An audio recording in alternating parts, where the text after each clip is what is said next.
My mother was an Alberta Basel. My father, I don't know. Well, that was easy. Yeah, very. And your grandparents lived nearby when you were a kid? They lived in the house next door to where I live on Bank Street. They've been there since 1938, yeah. That's when they moved up from Barton. Grandma was originally from Bumpville in Pennsylvania. They moved up onto, well, Hathaway Hill is where her brother lived, and her father had a general store down in Halsey Valley, and they moved from there up to here. Were they farmers? Yes. When they moved up here, Grandpa did a lot of haying in the area. If you look at some of the old pictures of Newfield looking toward the north through the bridge, the fields were all open, and that's where he did his haying. And he did a lot of it for Lockweed and Kirk. So he traveled through town on his horse wagon. It was just a small little place. It was kind of spread out. There were different sections to it. Some of it was up on the hill. Some of it, there was some land on Route 13. When they put 13 through, cut part of the land in half. And there were some on this side of the creek where the apartment house is. And it was split up, but It was generally hay? That's what he did. Did he have animals? Like horses, cows? They had some cows, but not a whole lot. Just sort of growing your own meat? Yeah, yeah, and milk, mostly. They had 5 kids, so. Now you had brothers and sisters? Yes. Mom had 3 with a gentleman. His name was Holcomb, and that's basically all we know. And then she married Chuck Murphy in '61, and they had 2. And Cliff lives on Bank Street, 1 house down from us. So. And my sister Mary, I have no idea where she's at. So where did you live when you were growing up? Well, we lived in a house on Pleasant Street in Ithaca. It's 1 block above the police station. And there were many times 13 in that house. A lot of them were kids.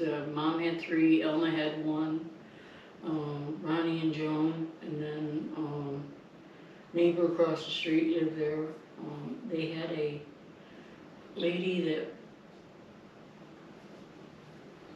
was, I don't want to be cruel to her, but she was a little bit handicapped.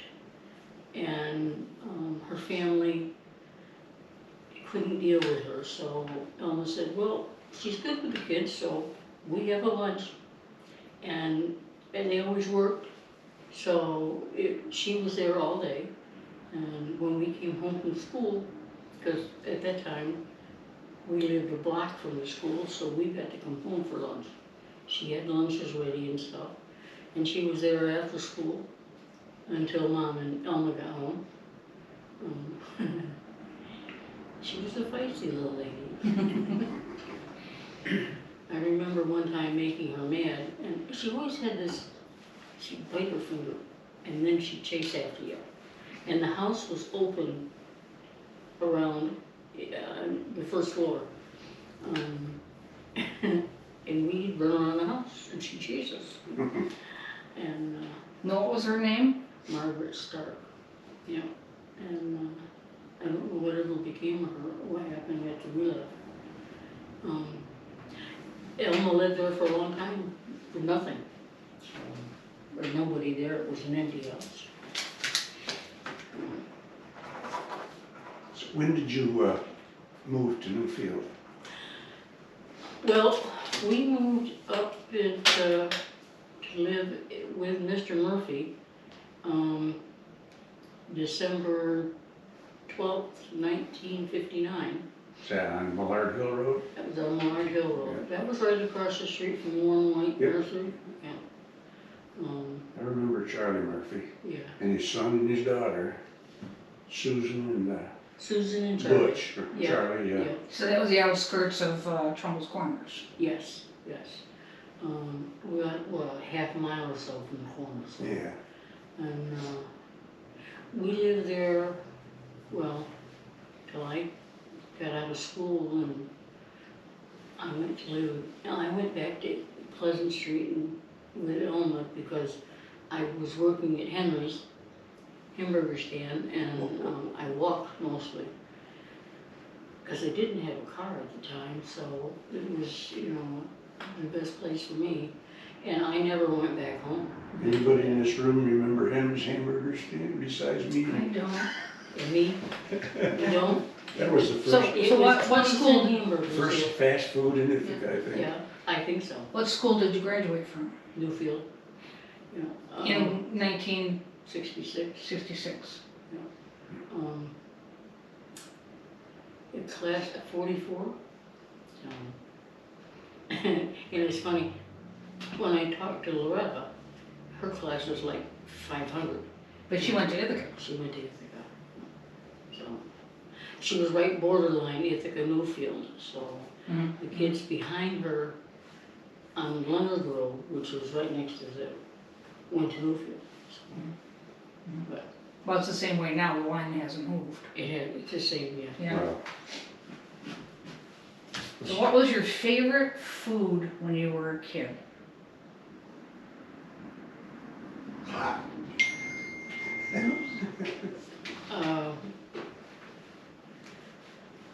Probably Mom's fried chicken. And we had it a lot, which was okay. Well, yeah, Everybody liked it. chicken was common everyday food, even more than burger Yeah. back then. Yeah. I don't remember eating a lot of burger even when I was a kid. Of course, I like burgers. Okay, so you grew up, you had the job. Past that point in time, what did you do for a career? Well, I went to school in Syracuse to keep on operator, but it never panned out. I completed the course, but I was never any good in an office. Mm-hmm. I needed to be outside. And that's kind of, and then I met Norm. He was the manager at Henry's. His first words to me is, "Oh my God, you're short."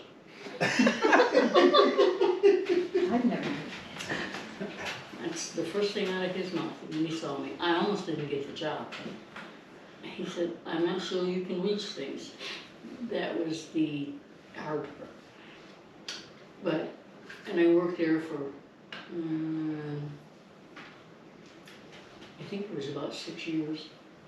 And then the owner of the company came in and wanted to make all these changes. And Norm said, nah, he wasn't going to. So he left. And I stayed for a little while, but I didn't stay long. And we opened a small restaurant in Trumansburg. It was called the Norland Coffee Shop. And we ran that for a couple of years. And then he went to work for the school district for Ithaca. And right after that, I wasn't working and I really need to be doing something. He said, well, come on down, they need drivers. And I have driven about every piece of equipment Dad had, so, you know, it wasn't anything strange to me. So I went, applied, and got the job. And I drove for 30 years. Wow. 2 years I drove for city.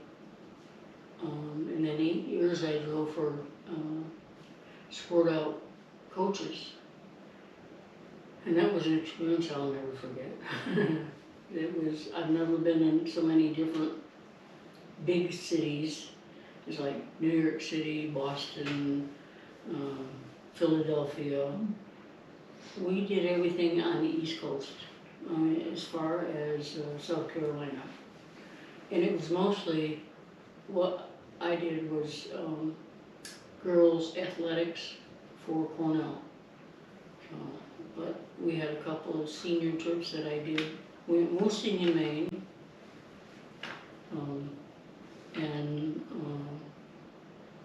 We did a couple others, but the senior trips were the most fun. And there was this one gal that sat in the front seat. It was her seat. Every time I went, she was sitting there. We were up in the Adirondacks, up near Lake Placid, and it was in the fall of the year, and the turkeys were very popular. I mean, they were everywhere. So, right down across the front of the bus, and feathers were everywhere. I didn't kill it, it ran away.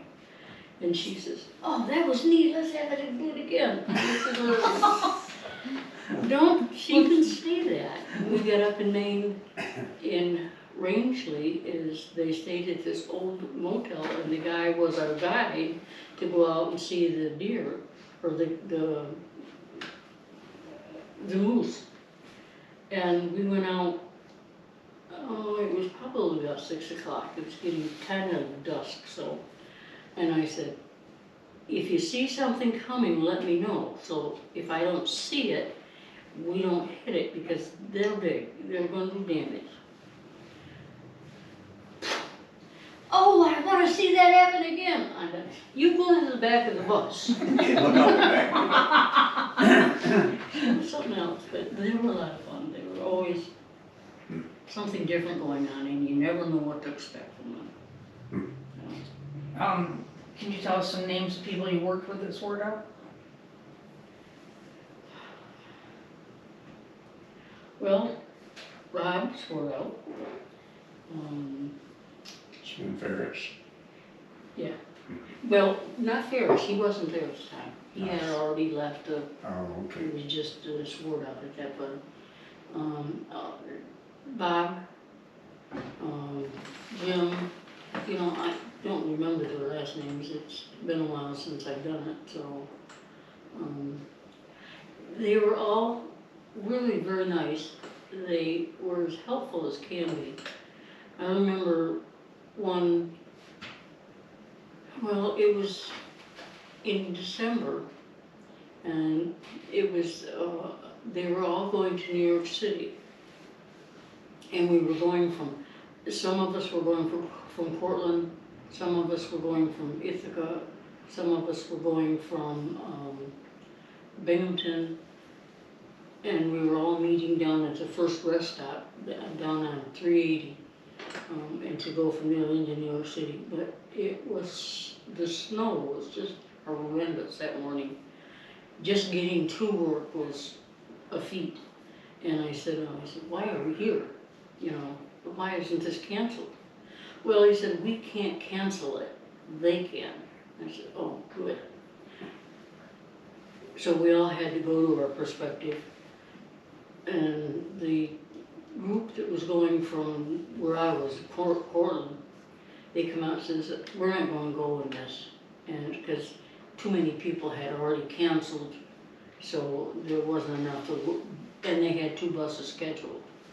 And so the first guy, he said, "Well, I really want to go to New York City, so I'm going to call the other guys and see if they want me to go one of the other places."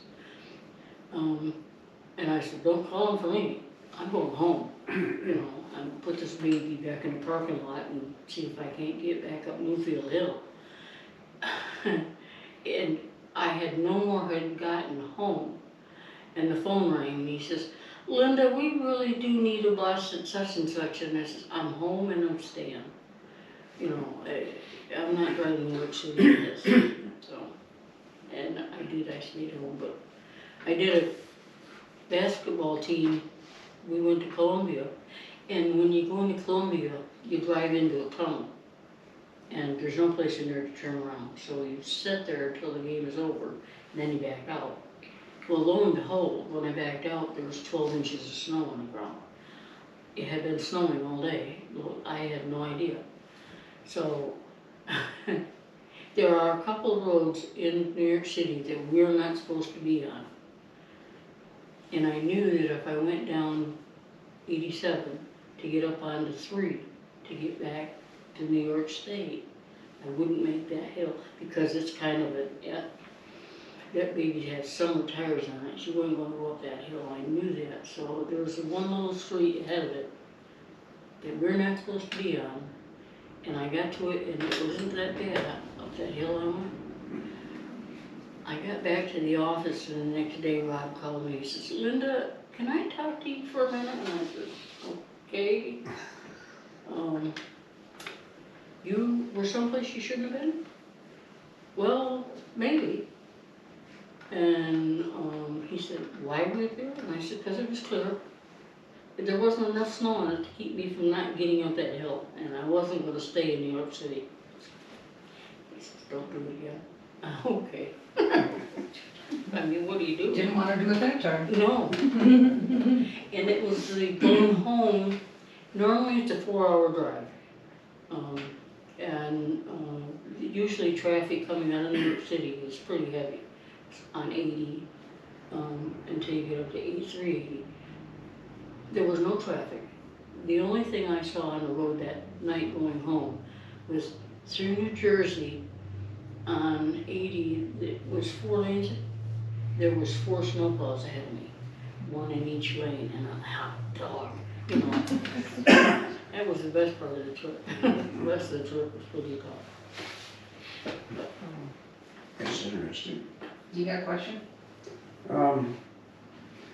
What about family, outside of your immediate family? What part of the Rumsey crew do you belong with? The one on Connecticut Hill. Okay, George's family. George's family. George's family. Now, I've heard Loretta tell this story, how you two met. I was driving a city bus, and I have a collection of hats, and I could wear a hat for a month or one a day and not wear a same hat twice. And so she was riding, she rode the bus to Cornell where she worked. So we met, she said, how many hats do you have? And she wrote it just to see what I was going to have on the next day. And then one day I told Nancy, the gal at the bus guard, when I sell my house, I'm leaving. So the house sold, and I said, I'm going. I said to Loretta, I said, I'm going to go on a trip. You want to go? And she was having a bad time at work, and things weren't going well. So she went in and told them she wanted to take a little time off, so they gave her walking papers. So, and then we took off and went west with the idea that we might not come back. And how long were you gone? 8 weeks. Oh, wow.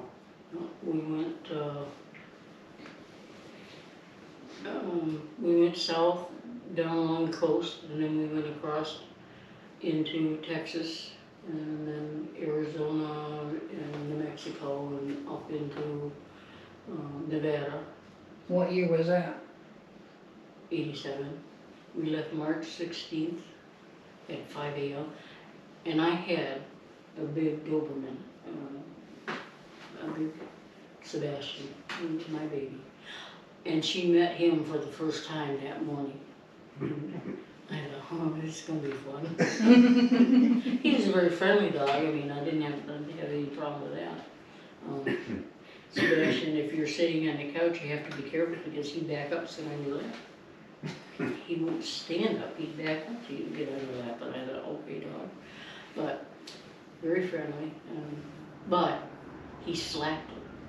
We were at a hotel, and she was on the bed, and I don't know what had happened, but he just reached up and smacked her. And I said, Sebastian, he just looked at me. I had no idea what it was. And she had, what'd I do? I said, I don't know, but don't do it again. So then, you got married when? Well, when we came back, we kind of went our separate ways. She went and lived with her sister Phyllis, and I don't even know where I stayed. Oh, I know, I rented a spot in Spencer. And we kind of kept in touch and stuff. And then I had an opportunity to rent a house up on Irish Hill Road here in Newfield. And I said to her, I said, you know, there's plenty of room, come and stay. So we both moved in up there, and we ended up with horses and stuff. We lived up there until '98. We moved in probably '91 or '92. In '98, we put the house in over there on Bank Street. So once, from '91 to now, we've been together. We got married December 30th, 2013. And it's been an interesting ordeal. We have had many ups and downs. Oh, sure. Yeah. You're involved, you're one of what I call the usual folks. You go to a meeting of some group, and there's Linda. What different civic organizations in Newfield do you belong to? And have in the past? Well, I joined the Newfield Lionesses back in '84, '85.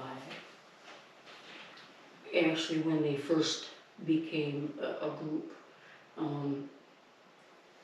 was one of the charter members, and I have been a member for that group as LM, but we are no longer lionesses, we are now lions, which is sad, but it happened. In order to keep the Lions organization functioning, they had to have a certain number of people, and they didn't, so they were either going to have to close, and then we'd lose the Lionesses anyhow. So several of us joined the Lions Club to help, and everybody now is Lions. So I am a member of the CGNF organization here in town. Which is a Community Good Neighbor Fund. Yes, and it is an organization that is there to help folks that are in need, you know, financially or whatever. And it supports Pantry. It supports the pantry, and I work with the folks at the pantry. This past year, I have not been as functioning as well. My wife had she fell and broke her leg, and when that was healed, she fell and broke her foot. And while she was there doing all this, they discovered she had a heart problem that she didn't know she had, and they discovered she had cancer. And so, and she has not fully recovered from the broken leg. She has gets around either in a wheelchair or a walker. So my jobs at other organizations have been very limited. I also am a member of the Eagles. I think that's it. That's enough. That is enough. Keeps me busy. Did we miss a question? Okay. Now it's opinion time. What do you miss most about the good old days? The good old days. I miss being a part of something. With Loretta being sick and all, I can't get out. so I don't get to get out and be with people. A pantry for me was a godsend.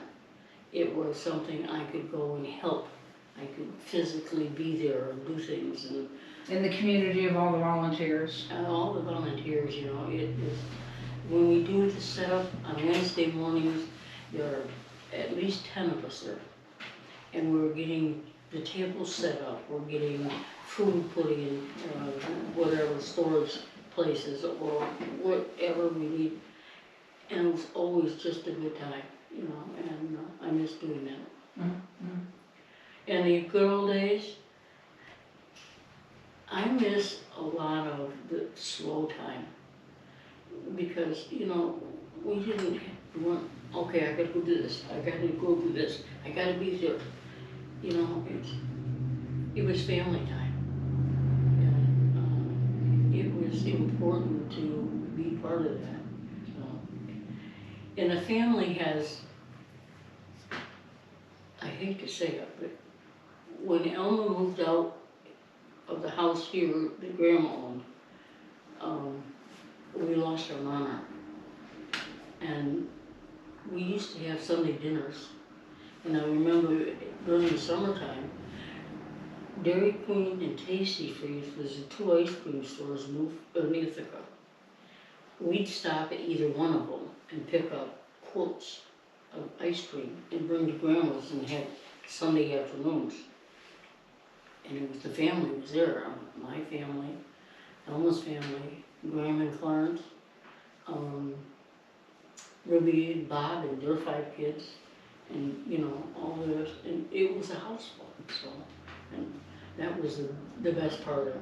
And holidays, oh my gosh, the food that was there, wow. To do that today, you wouldn't get half those. Well, everybody's gone to the 4 winds. Yeah. My aunt is, or she will be 99 this year. Where's she? She's in Rochester. We're planning a 99th birthday for her. Connie they wanted to do it for the 100th, but Connie said she didn't want to wait till then. She wanted to do it in 99, and she thought it would be better for Elma. It probably is. I mean, she's doing well. She's getting around, and I mean, she gets around better than me sometimes. You know, you wonder how they keep going. And we're planning on having a picnic down at Stewart Park at the pavilion, so, and it'll be friends and family, so it'll be a good time. I just gotta find a caterer. Anybody know one? Silverbridge. And Carol at Falls Tavern. She caters. Who? Carol at Falls Tavern in Shermansburg. Oh, okay. She caters. All right, that's a good She's idea. probably a little pricey, but. Yeah, I think it Well, if you hit 99, it don't matter. that's right. Yeah, we'll skip that. Anything else you want to share with us? Oh, You were gee. talking earlier about fishing. Is that a really great memory? My husband was a avid fisherman. We lived in Briarwood Lane, and he bought a small boat. But before we lived in Briarwood Lane, he lived on the lake, off the Kenneck River. He rented an apartment down there, and we'd go down. I'd go out in the morning, and we'd go out in his boat. We'd go down through and hit the lures off the docks, and he called it dock knocking.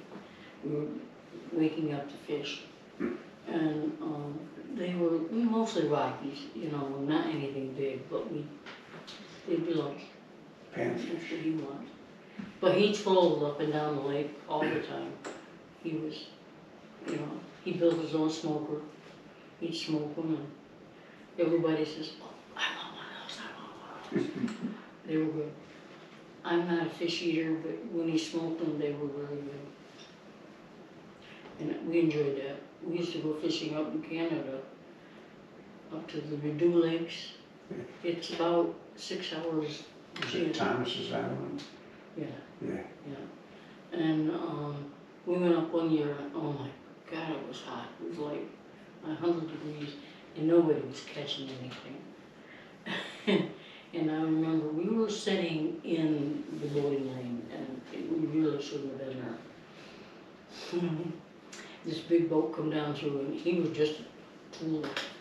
Norm's waving his hat, slow down. And the guy yelled back, well, get out of the fishing lane, or get out of the boat lane. So, Okay. yeah, okay. And the boats were fucking like this. Well, we're going swimming. It was hot enough, it didn't matter. But those were fun days. At the campsite, there was a couple of us. There was the Townsends, Norm and I, and another couple, I forgot who their names. Marie was the woman. And they were from Pennsylvania. They were miners. And oh my God, did those people drink? And they started at like 9 o'clock in the morning, and all day long. And it wouldn't show. I'm going back to the camp. I can't do this. But it was fun. Okay, one final question. Imagine you're talking to somebody 100 years from now. What is your hope for the future of Newfield? That it continues to grow, that we see more families having the school with the kids, being able to do as much as possible. Some of the athletics and the music are something that sometimes gets put aside, and you want to see them to be able to continue. And I think the old home days, I have helped with that many times. I think it's a way for the community to keep in touch with one another in a fun way, and a lot of the folks that come, the crafters and the people who are there, are mostly Newfield people. So, it's, oh, hi Joe, haven't seen you, it's nice to see you, and it's good to see and the kids out having a good time. I think that our little community here, as small as it is, has a heart big as gold. And I think that, I wouldn't want to live anyplace else. Thank you. Music in the park is a prime example of what you're talking about, Yeah. and bringing the community together. Yeah. When we did the Old Home Days Parade, we always tried many times to get the school to put the band together to march in the parade.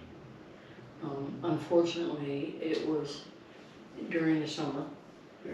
so that the school wasn't functioning, and the Can't band manage. director didn't want to have to bring the kids in, and We don't even have a marching band right now, do we? I don't believe that we do, but even if they had some just come in an ensemble or something, Well, play. even when they have the Christmas tree lighting here, it's difficult to get the kids to sign on to play at these things, because it's outside of the school, and They can't the be school bothered. can't mandate that they do it. No, and that is the So problem. it's strictly Yeah. volunteer, and kids will be kids. Yeah. And there again, that's a sense of community that has to be taught. Yeah, I think you're right there, and it's something that we have to, As a community, as a need to work community, on. yeah. So I think that the kids will grow into it also.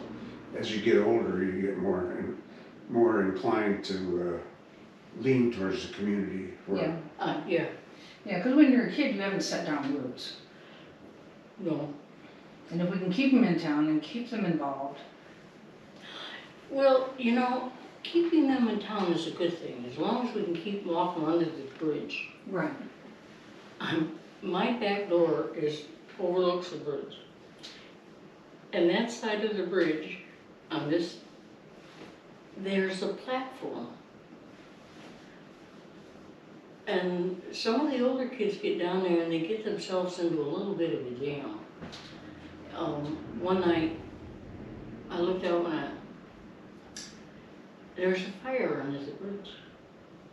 They had a fire built on that little platform. They'd gone, but the fire was still going. So, yeah. No wonder the bridge almost burnt down. there's still scorch marks. Oh yeah, there's a little. Well, they did start a fire in the bridge at one time. Yeah, well, that was at Halloween. It was on a Halloween. Yeah. Yeah. And you know what? I didn't even know. What a live like- disaster it would be if Newfield as a community lost that as a resource. But you know what? I'm not gonna say it bothers me. It doesn't belong to us. No, No, it's a county. Yeah. The town couldn't afford to take care of it. Yeah. So they had to give it up to the county. And if the county chooses, it's gone. well, they've tried it a couple times. 5 times. Yeah. 5 times they've said, we're gonna tear this down and put a metal bridge up.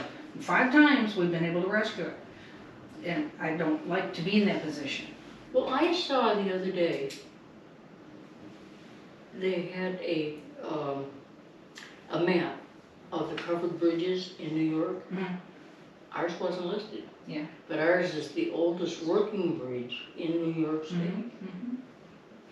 And why they don't post it? There was one on Facebook that was going around and the Historical Society went on there and to say, hey, you forgot Newfield, let's have a do-over. And there'd been a lot of Newfield people that had already commented on that Facebook post that you forgot Newfield. Yeah. So it isn't like people don't care. No, I mean, people do. We do get a lot of Covered Bridge Society and whatnot always remembers us. But this one, it was a couple weeks ago on Facebook that totally forgot us. Yeah. And like you say, that's the last bridge in New York State on an everyday use road. And Loretta and I, several years ago, we went down into the, along 17. There are a lot of covered bridges there, and we went and saw most of them. And I hate to say it, but there wasn't nothing that compared to this one here. Mhm. I mean, there were some that were barely standing, and there were some that were well taken care of, but they didn't have the Not that you're partial. No, nothing like that. When we were up in Vermont, where they have many of They're famous for it, yeah. I have a picture of Loretta's 2 older sisters, Judy and Phyllis, standing at the entrance of one of the bridges that is no longer there. The floods, 2-3 years ago, Right. took it off, so it's not there anymore. And, you know, you look through pictures and it is good that we got out to see them before those things happen, because once they're gone, They're gone. and people don't know what they're missing. Out of Loretta's family, how many kids are still around out of that family? Loretta And Judy, and Judy, Marlene, and Bruce. yeah, the 4. Bruce, okay. Yeah. Russell, Russell was the oldest. Russell, Jack, Phyllis, Phyllis, and Dennis. Dennis, they're all gone. Missing somebody. Jack and, You said Jack. oh, you said Jack. Jack, Phyllis, Russell, Dennis, Susan's gone. Sue. That's Sue. there's a. Sue. I Yeah. guess the was missing. Oh. I remember riding the school bus with those kids, not the younger ones, but the older ones, Russell and Phyllis and Judy and Susan and Jack. I have a story about Jack that probably, I don't know how many people can remember it, but back when we were kids, Jack had his father's Alice Chalmers tractor, and we were riding around on Connecticut Hill and come down Black Oak Road from the tower and then turn right and go down towards Trumbull's Corners, that steep hill. Mm-hmm. Of course, you gotta remember that old Alice Chalmers didn't have any foot brakes on, they were all hand brakes. Well, you got hand brakes, but you gotta steer too. And there was, I don't know, 3 or 4 of us on that tractor, sitting on the hood, sitting on the side, the hood against the fender, and Jack was driving, and he kicked the thing out of gear, and we come coasting down that hill. We had to be doing 40 miles an hour on that stupid tractor. Jack was a crazy kid when he was younger. Hey, Jack was crazy. He was a character. Yeah. Well, I remember sitting on the bank of Grandma's house, where my house is now, and it was old home days, and the parade was going down through, and it's when they still had a lot of the floats and stuff coming down into the bridge. Yeah. There was a bunch of ladies on a wagon.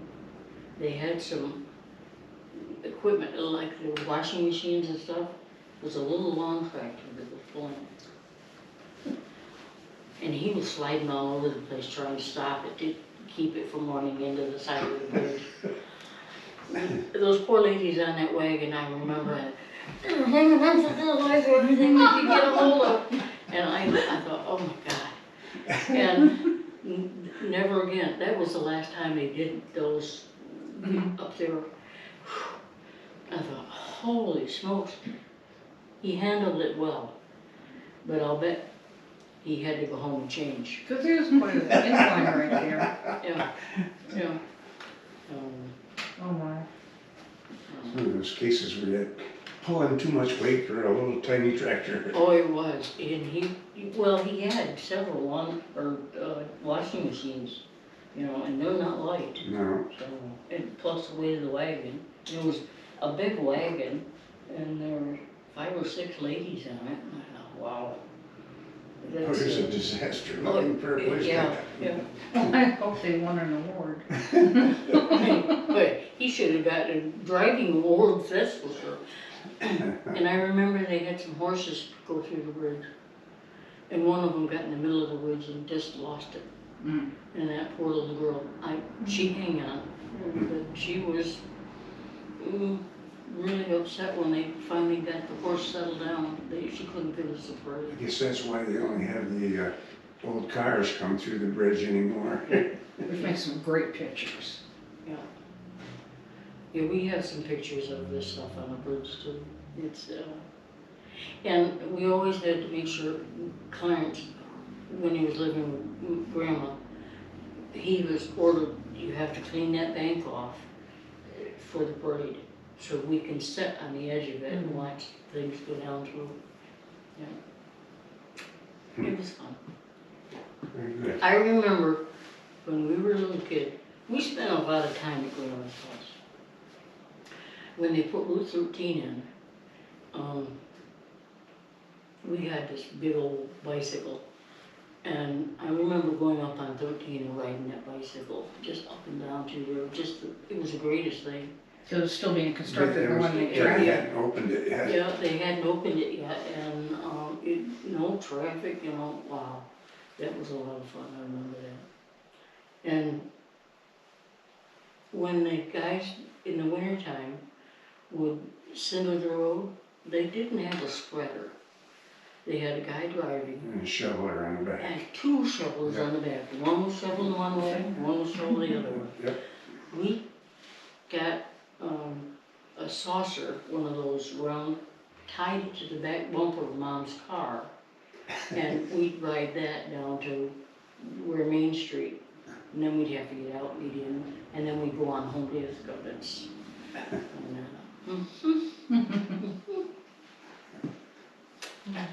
You can get away with that now. Well, you know what? I think they probably could. because traffic on Bank Street is mostly, you know, locals. There are a few that, like the other night, this great big tractor trailer went down through my Oh house. my gosh. He's lost. Don't go through the bridge. But, you know, they start to make that turn and then they see the sign Yeah. and then they go on. I had a school bus driver come down through there. She went through the bridge. Now, a school bus is 10 feet. The bridge is 9 something. So back before they renovated the bridge, she would hit. Yeah, she would have hit. And, but she was lucky. She made it through. And I said to her, I said, you couldn't read the sign? I come over to they were over there by the store. She says, well, by the time I read it, I'm committed. I said, but there's a whole big spot for you to turn that bus and go back up the hill. I wasn't gonna do that. Okay. Obviously. Destroy our bridge. And they were from Corning or someplace, you know? It's folks that are out of town that don't know. Some guy was driving my camper, he was thinking about buying it. He started through the bridge, I said, whoa. He says, why? I said, this is 10. The bridge is 9.6. You're either gonna take the top of this off or destroy the bridge. Oh, I didn't know that. I said, gee, it'd be nice to be asked. It's a rather large sign. There's a bridge in Liverpool outside of Syracuse, and there are signs for a mile. There's a sign, there's another sign, there's flashing lights, and still. They get that bridge. Trucks go through there. They had a triple or a double-decker bus went through there, killed some people. I mean, every year there's something that happens. Well, Weekly, I see it on the news. I had a bus trip up in that direction. And the boss came to me, he said, Linda, in Syracuse, when you get to this section, That get in the bridge. left-hand lane. Yep. He said, do not run the light, because you won't make it under the bridge. And he's very specific, I mean, and it's so well marked. You wonder what they're thinking when they're... Well, a lot of times it's, lately I've seen it's been Amazon trucks, Amazon drivers that hit the bridge there. And they're just following their GPS, they're not paying attention to the signs. Yes. Yeah, the GPS can get you into a lot of trouble. Again, It can. The hard part with the GPS is that it doesn't always know the size of your vehicle. I mean, you can program some of it in, but it still doesn't give you the total picture. One of the drivers got down New York City and he finally had to call the police to help him back out of the place because he couldn't get in. Yeah. You know? It's like in Boston up at Bunker Hill. yeah, it's pretty, The guy that wanted me to go down through there, I said, you get out in front of me. I can't see this bumper over here. I can watch this one, but I can't see this one. And if it looks like something's close, you let me know. So we made it, but it wasn't because it wasn't a struggle, you know. And, well, those roads are but ancient. the GPS put me there. Yeah. You know, and he said, well, this is what we're supposed to be. And I, okay. It makes me want to turn around and go home. When I was a kid, we drove from Syracuse to Elmira all the time because my grandparents were there and we lived in Syracuse. And I used to always ask my dad, can we stop and go through the covered bridge? Yeah. Sometimes he would, sometimes he wouldn't. I had a horse, her name was Melissa, we bought from Al Hethel. And she was a nice horse. She wouldn't go through the bridge. I would ride her from Millard Hill Road over to Grandma's and then come back, go down, try to go through the covered bridge. I think it's the sound, the sound of the hoofs on the. I, on the well, bridge. maybe I at the never other got end. to the hoof on the bridge. No, you never got I that never far. even got that far. Maybe it's just because the glare on the other side, and you You can't see know, where you're going. I don't know whether it was that or whether it was the closing Claustrophobic, darkness, yeah. you know, but she wouldn't go on that bridge. So we always went back that way. I didn't wanna go back across 13, that, because getting off of Bank Street onto 13 was not the best Right. visibility, Right, and we're not supposed to be on 13 anyhow with a horse. right. So I wanted to cross by the, post office, right straight across, and not have to walk or down any of it. Of course, that was before the roundabout. Mhm. It, well, yeah, hopefully it'll get through it now, but no more horses. But you can always go on the island in the middle and wait. Yeah, yeah. But then that's not even safe. See, I want either. pictures, I wanna see you riding a horse nowadays, and I want pictures. Oh, good God. The last horses we had were miniatures, so there was no riding. Do you have chickens still? You had chickens a little while ago. No, well, like we had chickens, we had goats, we had pigs, we had horses, we had a cow. Right here on Bank Street. Most of them we had here on Bank Street. Mhm. The pigs we had up on Irish Hill Road. Pork chop and enclave. Pork chop. Okay. We wanted to make sure they were named so that we knew they're not pets. We did the same thing with the kids, you know, that pork chop and sausage and, you know. And it was, they were good. We had a little electric fence on the bottom of the water, their pen. Pork chop hit that and went berserk. He came outside the fence. I had to call my brother, who lives down here on Bank Street. Cliff, he's out and I cannot get him back in. He wouldn't go back in that pen. We finally had to put a rope under him, lift him, carry him in, because there was no getting him in there.